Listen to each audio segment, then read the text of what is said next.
শক্তি দাইনি দাও মা শক্তি, ঘুচাও দীনতা ভীরু আবেশ।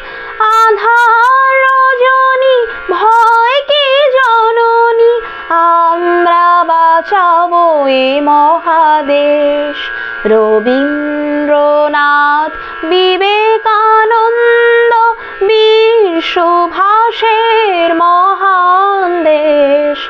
নাহিত ভাবনা করি না চিন্তা, হৃদয়ে নাহিত ভয়ের লেশ। ভারত আমার ভারতবর্ষ, স্বদেশ আমার স্বপ্ন গো। তোমাতে আমরা লোভিয়া জনম, ধন্য হয়েছি ধন্য।